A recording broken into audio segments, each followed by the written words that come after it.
is Troy Schneider of GovExec360, and thank you for being with us today for this episode of GovExec TV's 5 Questions. I'm delighted to have Jacob Horne with me. Jacob is with Summit 7 Systems, where he is the Chief Cybersecurity Evangelist. And Jacob, thanks for being here today. Thank you so much. It's a pleasure. And I should clarify, here is at the CMMC Summit that our publication Washington Technology is hosting, and we're here to talk about the evolving CMMC ecosystem. So that's a big topic that has meant a lot of different things to different people over the last couple of years.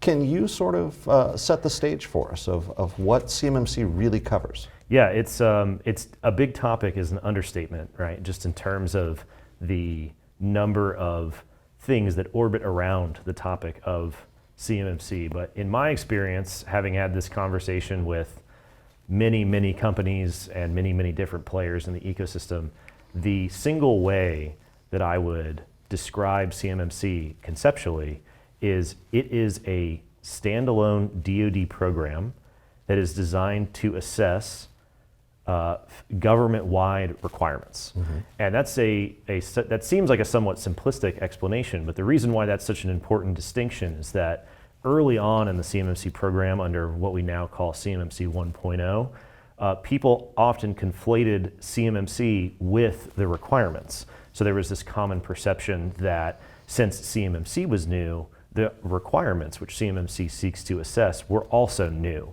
And so much of the debate and the discourse and consternation around CMMC was about the newness of the requirements and therefore their potential arbitrariness and ability to change or go away. And none of that was really actually up for debate. And so the best way to think about what CMMC is the requirements existed before the CMMC program. DoD decided to stand up a program to assess and verify the implementation of those requirements. So they are highly complementary, but they are two different things. CMMC only refers to the actual assessment program, not to the underlying requirements themselves. Right, and CMMC, of course, stands for Cybersecurity Maturity Model Certification. That's right. And that certification process itself has been evolving a bit. We are now to CMMC 2.0. You mentioned the 1.0 that caused a little bit of consternation. Yeah. What's changed? Right, so just like there were some big misunderstandings, I think, around the impetus and the reasoning behind CMMC as a general concept, there's also been a lot of misunderstanding about the nature of the changes from what we called CMMC 1.0 circa 2019-2020 to what we now have in CMMC 2.0, which came out at the end of 2021 or so. The biggest sort of change up front that people are familiar with is that it went from 5 levels to 3 levels. And this is a bit of a mirage, if you will, in terms of how impactful those changes are, because remember, the underlying requirements that the CMMC program seeks to assess existed before CMMC 1.0, which by extension means that those underlying requirements are still the same as they are under 2.0. So the change of merging levels 2 and 3 into a single level and levels 4 and 5 into a single level to give us the 3 levels of 2.0 didn't really change anything as far as what it means where the rubber hits the road on the ground for contractors needing to implement the requirements. In fact, under CMMC 1.0, the DoD said that they were never actually planning on releasing RFPs or contract requirements for levels 2 and level 4. So in reality, operationally, had we continued with CMMC 1.0, there would have functionally only been 3 levels the entire time. Just would have been confusing numbering. Exactly. So it is better that they have consolidated those levels down, but it is a consolidation rather than any sort of fundamental underlying change. And this is a common pattern with a lot of the other changes that have come around with CMMC 2.0. For instance, there's something known as a POAM, or a Plan of Action and Milestones, which is sort of where you park open requirements that still need to be remediated in the future. Under CMMC 1.0, POAMs were not allowed. It was a all or nothing sort of pass-fail exercise. Under CMMC 2.0, POAMs are allowed, according to all the press releases.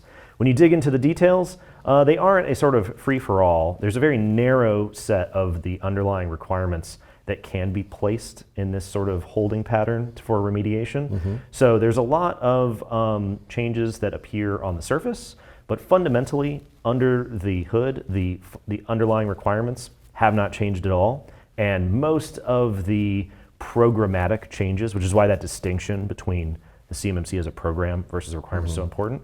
Most of these programmatic changes don't really change the look and feel of CMMC within the context of a defense contractor or subcontractor who needs to wrestle with the requirements, get assessed, get certified. Right. Well, let's stay on the levels for a minute and sort of who needs to reach which levels of CMMC certification.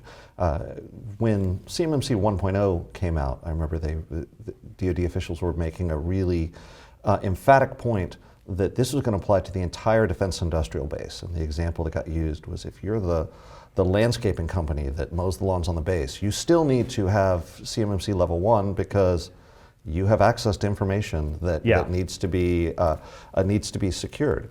But you said we've consolidated down to 3 levels. Who's going to need to get level 1 versus level 2 or the evolving level 3? Yeah, and this is another thing that sort of is a misconception stemming from the consolidation of levels is people assume that means that the scope of the levels has somehow changed. The 3 levels that we have now under CMMC 2.0 have, I would say, some distinctly different constituencies, we'll say, as far as who's going to be affected. Level 1 is, remember, CMMC is a program. So the level 1 of the program that CMMC has established corresponds to a set of pre-existing requirements. That pre-existing set of requirements that we now refer to as level 1 belong to a government-wide federal acquisition regulation that's existed since 2016. That applies to any federal contractor, which means that the requirement to comply with CMMC level 1 applies to all DoD contractors because it applies to all federal contractors. So it isn't necessarily that CMMC 1.0 level 1, CMMC 2.0 level 1 changed the scope of those requirements because it's just a program on top of that underlying FAR clause with those basic requirements. Now, where it starts to get a little trickier is when it comes to CMMC level 2.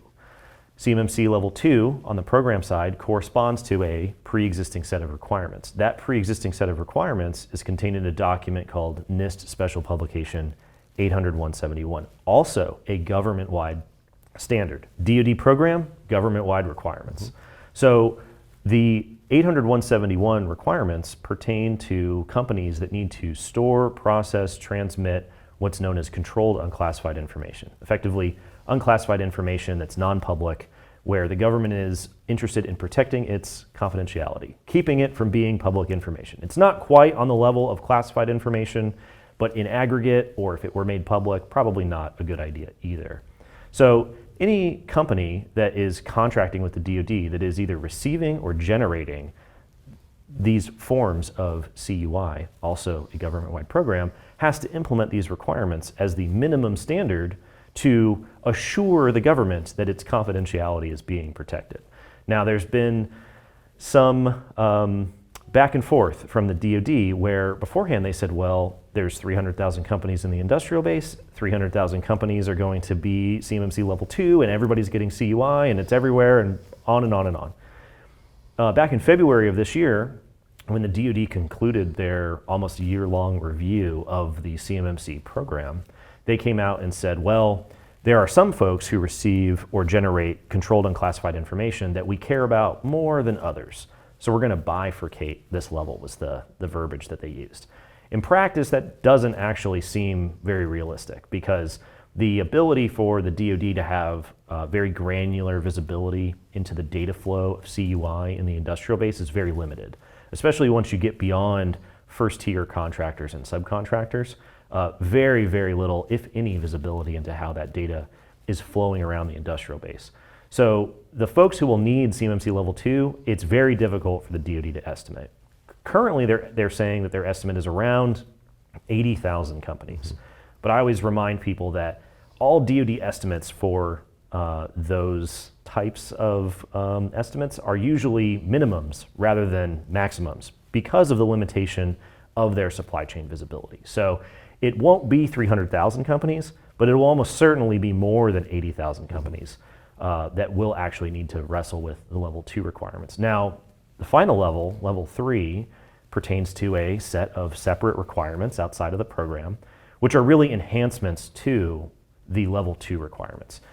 And this is for a relatively small percentage, a very small fraction of the overall industrial base that handles controlled unclassified information of particular sensitivity or importance. These would be companies that are probably also doing classified work, but for some reason are dealing with unclassified information, typically related, you can imagine, to weapon systems on submarines or hypersonic research or any type of very advanced, very sensitive information. For numerous reasons, that information might not be classified. So there's an additional set of requirements out of a document called NIST SP 800-172, which sit on top of NIST SP 800-171 to enhance, augment, and strengthen those requirements. The bell curve here of who is affected, basically everyone who is doing any business with the DoD will need to attest formally and annually to the level 1 requirements. Not really a surprise because it's a government-wide FAR requirement. Level 2, smaller subset of companies, still quite sizable, right? That's for anybody that's receiving or generating CUI in the course of working with the DoD. Level 3 requirements falls off pretty dramatically in terms of the types of companies that'll have to wrestle with those requirements. If you reverse, and go back in time to CMMC 1.0, really not any different, maybe just not communicated quite as cleanly now that we've got a simpler model to sort of convey those points. Sure, simpler, but still a lot of moving pieces there. So where does a company start in this CMMC journey, especially given that the rulemaking process is still underway? So the exact steps for CMMC certification are still a little bit unclear. Yeah, and it's interesting that you bring up the rulemaking, and this is why, to get back to that first point about the importance of distinguishing between the CMMC program versus the requirements which CMMC seeks to verify and assess, is that all of the requirements are the result of rulemaking that has already finished. Most of that rulemaking completed in 2016. The CMMC program is the subject of rulemaking currently. So a lot of folks, rulemaking is a very opaque and sort of obscure topic. So a lot of folks say, well, CMMC rulemaking is occurring, CMMC and the requirements are synonymous, therefore there's still a chance that the requirements will change. So that drives a lot of hesitancy and uncertainty in the ecosystem, which is a critical mistake, because when you realize that they are two separate things with two separate rulemaking events, and that the rulemaking for the requirements is already finished, then it's inevitable that you know exactly what you'll be assessed again, whatever the particulars of the program happen to look like, which, as we said before, don't really make a meaningful impact on the ground for implementation and assessment. It's mostly, are there 3 levels or 5? Are there partial POEMs or not? Those don't really change what's going on. As far as where to start, though, the convenient part about the requirements being as stable as they are for the last several years is that they are very well defined. I would say that for the most part, the companies that will receive level 3 requirements are generally well resourced enough that it won't be as relatively big of an impact on them as it will be for the companies at level 2. For the companies the many companies who need to deal with level 1, those requirements are really not anything groundbreaking or backbreaking even.